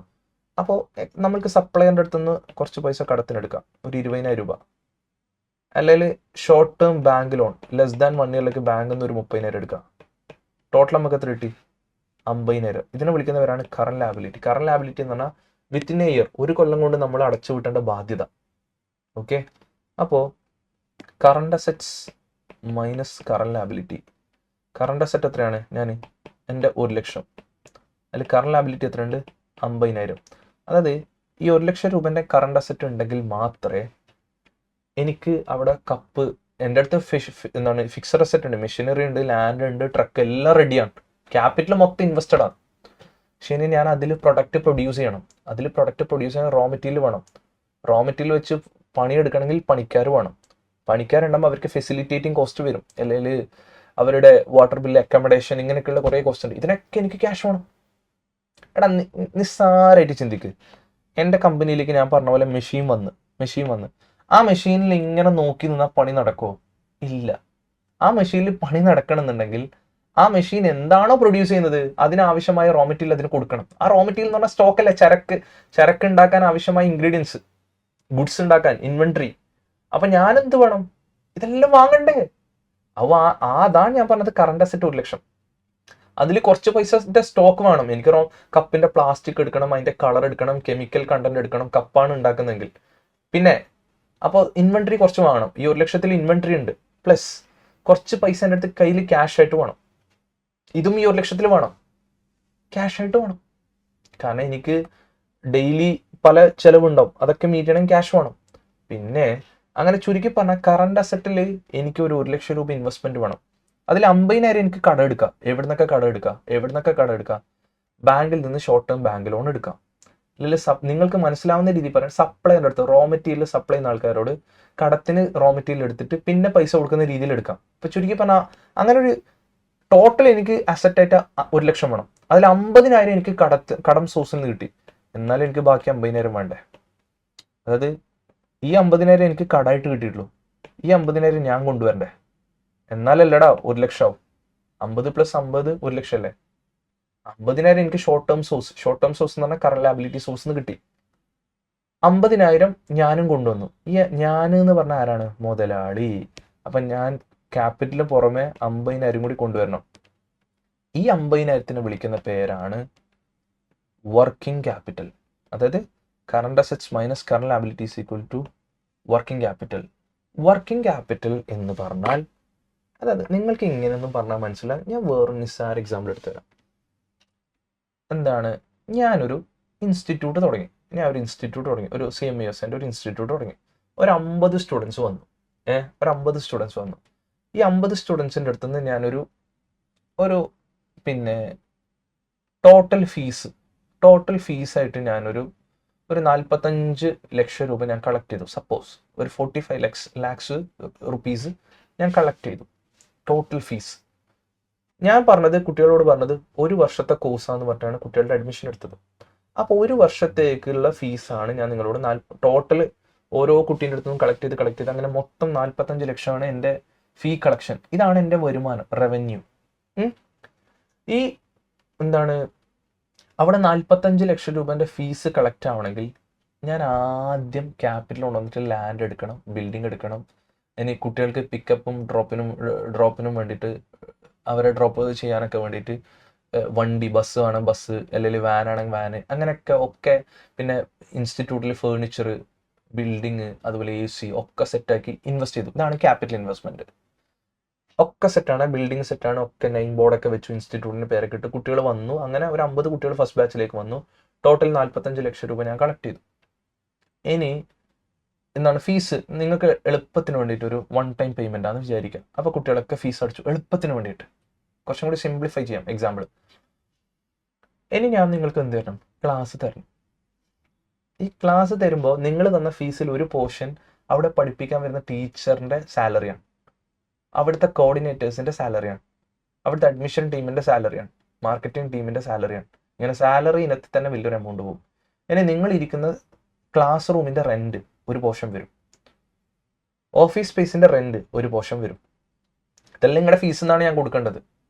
പക്ഷേ നിങ്ങളുടെ വൺസ് ഈ ഫീസ് കളക്ട് ചെയ്താൽ മാത്രമേ എനിക്ക് എന്ത് ചെയ്യാൻ പറ്റും? അതിൽ നിന്ന് എടുത്തു കൊടുക്കാൻ പറ്റും.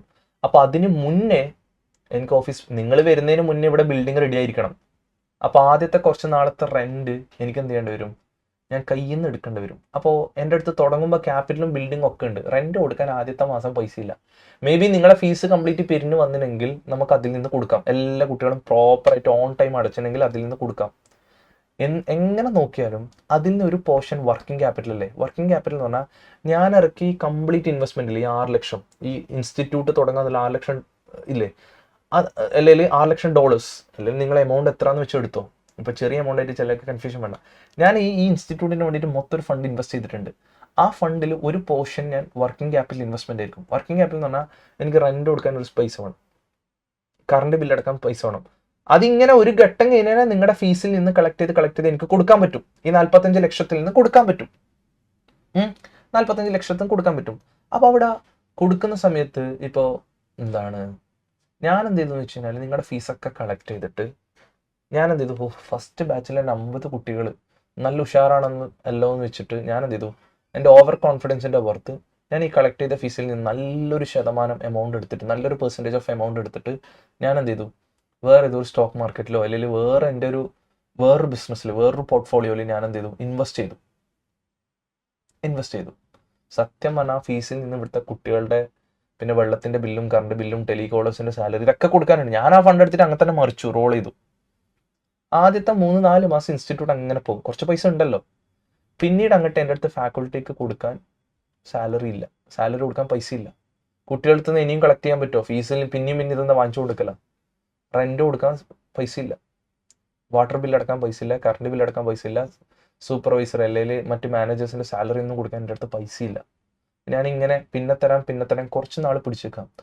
പിന്നെ ഒരു ഘട്ടം കഴിഞ്ഞ് ഇവിടെ ക്ലാസ് നടക്കൂല, കാരണം ഫാക്കൾട്ടീസ് ആരും വരില്ല, ബിൽഡിംഗ് ലോക്കിട്ട് പൂട്ടും. അപ്പം ഇങ്ങനെയൊക്കെ ചിന്തിക്കുമ്പോൾ അവിടെ ഞാൻ ഇട്ട ടോട്ടൽ ഇൻവെസ്റ്റ്മെന്റ് ഉണ്ട്, ആ ടോട്ടൽ ഇൻവെസ്റ്റ്മെന്റിനെ വർക്ക് ചെയ്യിക്കാനുള്ള വർക്കിംഗ് ക്യാപിറ്റൽ എടുത്ത് ഞാൻ റോൾ ചെയ്തു. ഇങ്ങനെ റോൾ ചെയ്യുമ്പോൾ എൻ്റെ അവിടുത്തെ വർക്ക് പ്രോപ്പറായിട്ട് നടക്കൂല, എൻ്റെ ഇൻസ്റ്റിറ്റ്യൂട്ട് മുന്നോട്ട് പോകില്ല. സിംപിളി പറയുകയാണെങ്കിൽ ഇൻസ്റ്റിറ്റ്യൂട്ട് ഒന്നിക്കൽ നിർത്തേണ്ടി വരും. അപ്പോൾ ഒരു ക്യാപിറ്റലിനേക്കാൾ പവർഫുൾ ആണ് വർക്കിംഗ് ക്യാപിറ്റൽ. എല്ലാവരുടെ അടുത്തും ക്യാപിറ്റൽ ഉണ്ടാവും, പക്ഷെ ആ ക്യാപിറ്റൽ ഇട്ട് കളിപ്പിക്കാൻ ഡേ ടു ഡേ ബേസിൽ അതിനൊന്ന് ഇട്ട് വർക്ക് ചെയ്യിപ്പിക്കണം. ഇപ്പം മെഷീനറി ആണെങ്കിൽ അതിൽ പ്രൊഡക്ഷൻ നടക്കണം, ആ പ്രൊഡക്ഷൻ നടക്കാൻ വർക്കിംഗ് ക്യാപിറ്റൽ എന്നിട്ടൊരു എമൗണ്ട് കൊണ്ടുവരണം. അത് ഇനീഷ്യൽ സ്റ്റേജിൽ കമ്പനീൻ്റെ മുതലാളി തന്നെ കൊണ്ടുവരേണ്ടി വരും. ഇപ്പം നിങ്ങൾ ചിന്തിച്ചു നോക്കിയേ, എനിക്ക് ഷോർട്ട് ടേം സോഴ്സിൽ നിന്നൊന്നും ഫണ്ട് കിട്ടുന്നില്ല, കടം എവിടുന്നും കറണ്ട് ലാബിലിറ്റി സോഴ്സിൽ നിന്ന് ഒരു ഫണ്ടും എനിക്ക് കിട്ടുന്നില്ല. അങ്ങനെയാണെങ്കിൽ കറണ്ട് അസറ്റിലെ ഇൻവെസ്റ്റ്മെന്റ് കംപ്ലീറ്റ് ഞാൻ കൊണ്ടുവരേണ്ടി വരും. എടാ നിങ്ങൾ ചിന്തിച്ചു നോക്കി, ഞാൻ ഈ മെഷീനറി വാങ്ങിച്ചു, അല്ലെങ്കിൽ ക്ലാസ് റൂം ഒക്കെ വന്നു, ഇവിടെ പിള്ളേരുടെ ക്ലാസ് നടക്കുന്നില്ല. എടാ എങ്ങനെയാണ് ഇൻസ്റ്റിറ്റ്യൂട്ട് മുന്നോട്ട് പോവുക? അല്ലെങ്കിൽ ഈ മെഷീനറി വാങ്ങിച്ചു, ആ മെഷീനറിയിൽ പ്രൊഡക്ഷൻ നടക്കുന്നില്ല, പിന്നെ എന്ത് തേങ്ങയാണ് നമുക്ക്? ഞാൻ എയർ എടുത്ത് വിൽക്കാൻ കഴിയും എനിക്ക് കസ്റ്റമേഴ്സിന്? ഒരു ബണ്ടിൽ ഓഫ് അല്ലെങ്കിൽ ഒരു ബോക്സിന് എയർ വിൽക്കാൻ പറ്റുമോ? എൻ്റെ പ്രൊഡക്റ്റ് എയർ അല്ല, കപ്പാണ്, അല്ലെങ്കിൽ സ്റ്റുഡൻസിന് എഡ്യൂക്കേഷനാണ്. നിങ്ങൾ ചിന്തിച്ചു നോക്കിയേ. അപ്പോൾ വർക്കിംഗ് ക്യാപിറ്റൽ ചിന്തിക്കുകയാണെങ്കിൽ ഒരു ഇൻവെസ്റ്റ്മെന്റ് അല്ല, അതിലും ക്യാപിറ്റൽ, വർക്കിംഗ് ക്യാപിറ്റലിനെ വർക്ക് ചെയ്യിക്കാനുള്ള ക്യാപിറ്റൽ അതും ഞാൻ കൊണ്ടുവരണ്ടേ? പല ആൾക്കും ഇതിനെപ്പറ്റിയൊന്നും പ്ലാനിങ് ഇല്ല. ചില ആൾക്കാർ പറയുന്നതാണ്, എൻ്റെ അടുത്ത് ഇത്ര ഒരു 5 ലക്ഷം രൂപ ഉണ്ട്, എന്തെങ്കിലും തുടങ്ങിയാലോ? എടാ 5 ലക്ഷം രൂപ ഉണ്ടെന്ന് പറയുന്നതിന് അതിനപ്പുറത്തേക്ക് ഈ 5 ലക്ഷം വർക്ക് ചെയ്യിക്കാനുള്ള ക്യാപിറ്റൽ ഉണ്ടോ നോക്കണം. അതൊരു എക്സ്ട്രാ ഫണ്ട് വേണം. എല്ലാവരും എന്ത് ചെയ്യും, കയ്യിലുള്ള മൊത്തം പൈസ എടുത്തിട്ട് ബിസിനസ്സിലിടും.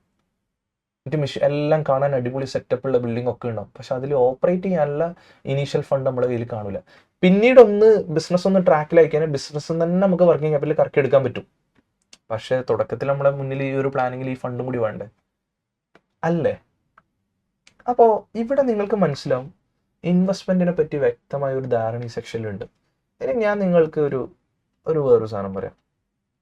ഇതിലിപ്പോൾ ഞാൻ എല്ലാം പറഞ്ഞതിൽ ഇപ്പം നോക്കിയേ, ഏത് എക്സാമ്പിൾ എടുത്താലും ഇതിൽ ഇയർ വലിയൊരു ഫാക്ടറാണ് അല്ലേ? ഇപ്പം 5 വർഷമുണ്ട്.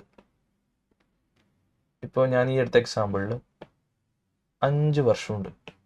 5 വർഷത്തിൽ ഞാൻ 0th ഇയറിലാണ് 5 ലക്ഷം ഇറക്കുന്നത്. പിന്നെ 3ാമത്തെ വർഷമാണ് 1 ലക്ഷം ഇറക്കുന്നത്. നിങ്ങൾ എന്നെ ചിന്തിച്ചു നോക്ക്, ടുഡേ ഇന്നത്തെ 1 രൂപയാണോ പവർഫുൾ, 3 കൊല്ലം കഴിഞ്ഞിട്ടുള്ള 1 രൂപയാണോ പവർഫുൾ? അതായത് ഇന്ന് 1 രൂപനെ കൊണ്ട് നിങ്ങൾക്ക് എന്തൊക്കെ ചെയ്യാൻ പറ്റുമോ അതേ കാര്യങ്ങൾ 3 കൊല്ലം കഴിഞ്ഞാൽ അതേ 1 രൂപനെ കൊണ്ട് ചെയ്യാൻ പറ്റില്ല. അപ്പോൾ ഇന്നത്തെ 5 ലക്ഷം അതിനെ കൊണ്ട് ഒരുപാട് കാര്യങ്ങൾ ചെയ്യാം. ഇതേ 5 ലക്ഷം കുറച്ച് കാലം കഴിഞ്ഞിട്ട് നിങ്ങളുടെ കയ്യിൽ കിട്ടിക്കഴിഞ്ഞാൽ ഇന്ന് ചെയ്യുന്ന പലതും നിങ്ങൾക്ക് ചെയ്യാൻ കഴിയില്ല. അങ്ങനെയൊന്നും മനസ്സിലാവുന്ന വേറെ എക്സാമ്പിൾ എടുത്തുതരാം. നിങ്ങളുടെ കയ്യിൽ 1 രൂപ ഉണ്ട്. പണ്ട് 1 രൂപനെ കൊണ്ട് 2 ആൽപ്പല്ലീവ് മിഠായി കിട്ടും. ഇന്ന് അതേ 1 രൂപനെ കൊണ്ട് 1 ആൽപ്പല്ലീവ് മിഠായി കിട്ടുന്നുള്ളൂ. ഇനി പണ്ട് 400 രൂപക്ക് ഡെയിലി വേജിന് വീട്ടിൽ തെങ്ങ് കിളക്കാൻ അതിനൊക്കെ ആളെ കിട്ടിയിരുന്നു. ഇന്ന് അതേ വർക്കിന് 1000 രൂപയാണ്, അല്ലെങ്കിൽ 800 രൂപയാണ്. പക്ഷെ ചെയ്യുന്ന വർക്ക് സെയിമാണ്. പണ്ട് ബാർബർ ഷോപ്പിൽ പോയിട്ട് താടി മുടി സെറ്റ് ചെയ്യാൻ 50 രൂപ 60 രൂപ പല റേറ്റിലുണ്ട്. ഇന്ന് അതൊക്കെ അതിൻ്റെ ഡബിളായി. ഇവിടെ സമയം എന്നുള്ളത് വലിയൊരു ഫാക്ടറാണ്. അപ്പം നോക്കിയേ, ഇവിടെ 5 കൊല്ലത്തെ പ്രോസസ്സാണ്. 5 കൊല്ലത്തെ പ്രോസസ്സാണ്. അപ്പോൾ ഞാൻ നേരത്തെ എടുത്ത 4 എക്സാമ്പിൾ എടുത്തിരുന്നു. ഫസ്റ്റ് അതിലെല്ലാത്തിലും ആനുവലി ക്യാഷ് ഫ്ലോസ് അല്ലെങ്കിൽ ആനുവൽ പ്രോഫിറ്റ് ഉണ്ട്. ഇത് വരുന്നത് ഫസ്റ്റ് ഇയറിൽ ഇപ്പോൾ 2.5 മില്യൺ വരുമാനം വരുന്നു, അല്ലെങ്കിൽ 5 ലക്ഷം വരുന്നു, അല്ലെങ്കിൽ 10 ലക്ഷം വരുന്നു, നിങ്ങൾക്ക് ക്യാഷ് ഇൻഫ്ലോ. സെക്കൻഡ് ഇയറിൽ വരുന്നു ക്യാഷ് ഫ്ലോ, തേർഡ് ഇയറിൽ വരുന്നു, 4th ഇയർ വരുന്നു, 5th ഇയർ വരുന്നു. ഇപ്പോൾ നിങ്ങൾക്ക് സിമ്പിളായിട്ട് എടുക്കുകയാണെങ്കിൽ ഇവിടെ ഫസ്റ്റ് ഇയറിൽ ഒരു 50,000 വന്നു, സെക്കൻഡ് ഇയറിൽ ഒരു 50,000 വന്നു, തേർഡ് ഇയറിൽ ഒരു 50,000 വന്നു, 4th ഇയറിൽ ഒരു 50,000 വന്നു, 5th ഇയറിലും ഒരു 50,000 വന്നു. സിമ്പിളായിട്ട് പറയുകയാണെങ്കിൽ അങ്ങനെ നമ്മൾക്ക് ടോട്ടൽ 5,50,000 വരുന്നുണ്ട്. ഈ 5,50,000 മൂല്യം ഡിഫറെൻ്റ് ആയിരിക്കും. ഫസ്റ്റ് ഇയറിൽ വരുന്ന 50,000 ആയിരിക്കും പവർഫുൾ. ഇത് പവർഫുൾ ആയിരിക്കും ഏതിനേക്കാൾ? ഇതിനേക്കാൾ. അല്ലെങ്കിൽ സമയം അങ്ങോട്ട് മുന്നോട്ട് പോകുന്നതിനനുസരിച്ചിട്ട് വാല്യൂ ഓഫ് മണി എന്താവും? ഡിപ്രീഷിയേറ്റ് ആവും. അതിന് നമ്മുടെ ഇൻവെസ്റ്റ്മെന്റ് ലോകത്ത് അതിനൊരു പേരൊക്കെ ഇട്ട് വിളിക്കാറുണ്ട്. എന്നോടിപ്പോൾ ഒരു CMA പഠിക്കുന്ന ഒരാൾ ഒരു വേർത്ത് ആയിട്ടുള്ള ഒരു കോൺസെപ്റ്റ് എന്താണെന്ന് ചോദിച്ചാൽ ഞാൻ ഈ പറഞ്ഞ ഞാനിപ്പോൾ പറഞ്ഞുകൊണ്ടിരിക്കുന്ന ഈ സംഭവമില്ലേ, അത് ഇന്നത്തെ 1 രൂപേനേക്കാൾ പവർഫുൾ പവർ കുറവായിരിക്കും നാളത്തെ 1 രൂപ എന്നുള്ളൊരു കോൺസെപ്റ്റ് ഉണ്ട്. ഭയങ്കര വേർത്താണ് ശരിക്കും പറഞ്ഞാൽ. അതും ഇപ്പോൾ plus time value of money എന്നാണ് ഇതിനെ സിമ്പിളി വിളിക്കുക, പ്ലസ് ഓപ്പർച്യൂണിറ്റി കോസ്റ്റ്. ഇതിൻ്റെയൊക്കെ ഡീറ്റെയിൽഡ് ഡെഫിനിഷൻ പഠിച്ചു തന്നെയല്ല പിന്നെ നമുക്ക് ലൈഫിൽ വെറുതെ ഇരിക്കാൻ തോന്നില്ല. ഇൻവെസ്റ്റ്മെൻറ്റിൽ മാത്രമല്ല, റിയൽ ലൈഫിൽ നമുക്ക് വെറുതെ ഇരിക്കാൻ കഴിയില്ല. സമയം വലിയൊരു ഫാക്ടറാണ്. അപ്പോൾ ടൈം ഡിഫറൻസ് ഉണ്ട്. ഈ ടൈമിംഗ് ഡിഫറൻസ് നമ്മൾക്ക് എപ്പോഴും ക്യാപിറ്റൽ ഇൻവെസ്റ്റ്മെൻറ്റിൽ, ഇപ്പോൾ ഫസ്റ്റ് ഇയർ 50,000 വരുന്നത്, 5ാമത്തെ വർഷം 50,000 വരുന്നത്. നമ്മൾ എന്ത് ചെയ്തു, first year 50,000 plus second year 50,000 plus third year 50,000 fourth year 50,000 അങ്ങനെ 50,000 ടോട്ടലി 2.5 ലക്ഷം എന്ന് പ്രെഡിക്റ്റ് ചെയ്തു. സത്യത്തിൽ ആ 2.5 ലക്ഷത്തിന് 2.5 ലക്ഷത്തിൻ്റെ പവർ ഇല്ല. ഫസ്റ്റ് ഇയർ 50,000 പവർ ഉണ്ട്, പിന്നത്തെ 50,000 പവർ കുറഞ്ഞു, പിന്നത്തെ 50,000 എഗെയിൻ കുറഞ്ഞു. സത്യം പറഞ്ഞാൽ നമ്മളടുത്ത് കയ്യിൽ കാണാൻ 2.5 ലക്ഷം പറയാം, പക്ഷെ അതിൻ്റെ വേർത്ത് അതല്ല. അപ്പം നിങ്ങൾക്ക് ഇങ്ങനെയൊക്കെയുള്ള ഇനി ഇതേ കോൺസെപ്റ്റ്, ഈ time value of money, opportunity cost ഒക്കെ വെച്ച് പഠിച്ചിട്ട് നമുക്ക് നല്ലൊരു ബിസിനസ് ഒക്കെ തുടങ്ങണം. ഞാൻ എപ്പോഴും പറയുന്നതാണ് സ്റ്റുഡൻസിൻ്റെ അടുത്ത്, CMUs അല്ലെങ്കിൽ ഈ ഒരു പ്രൊഫഷണൽ കോഴ്സൊക്കെ പഠിക്കുമ്പോൾ, കൊമേഴ്സിലെ പവർഫുൾ ആയിട്ടുള്ള ഈ കോഴ്സസ് ഒക്കെ പഠിക്കുമ്പോൾ സിംപിളി ഒരു കോർപ്പറേറ്റ് വേൾഡിലെ ജോബ് അല്ല ഒരു നമ്മുടെ ഒരു ഡെസ്റ്റിനി, ഒരു ഫൈനൽ വേർഡ്. നമ്മൾ എന്ത് ചെയ്യുക, അതിനപ്പുറത്തേക്കൊരു ഇൻവെസ്റ്റ്മെന്റ് എന്ന് പറഞ്ഞാൽ വലിയൊരു ലോകമുണ്ട്. ഇൻവെസ്റ്റ്മെന്റ് എന്ന് പറഞ്ഞിട്ട് ഇപ്പോൾ നിങ്ങളിപ്പോൾ വരുന്ന കുട്ടികളുടെ ഒരു കരിയർ ഗ്രാഫ് ഞാൻ ജസ്റ്റ് ഒന്ന് പറയാം. ഇപ്പം നിങ്ങളൊരു സ്റ്റുഡൻ്റ് ആയിരിക്കും, പിന്നെ നിങ്ങൾ ഒരു CMA ആവും, പിന്നെ നിങ്ങളൊരു എംപ്ലോയി, പിന്നെ ഒരു എംപ്ലോയർ ഓർ ഒരു ബിസിനസ്. ഓക്കെ, ഞാൻ എപ്പോഴും പറയുന്നത് ഫൈനൽ സാധനം നിങ്ങൾ എത്തിച്ചേരേണ്ടത് ഇൻവെസ്റ്റർ. ഈ ഒരു ഫൈനൽ സാധനമുണ്ട്. ഇതിലേക്കാണ് നമ്മൾ ഈ ഒരു സെക്ഷനൊക്കെ പഠിക്കുമ്പോൾ നമ്മൾ എത്തിച്ചേരേണ്ടത്. കാരണം നമ്മൾ പഠിക്കുന്ന കംപ്ലീറ്റ് ഇൻവെസ്റ്റ്മെന്റ്സ് ആണ് ഈ സെക്ഷനിൽ.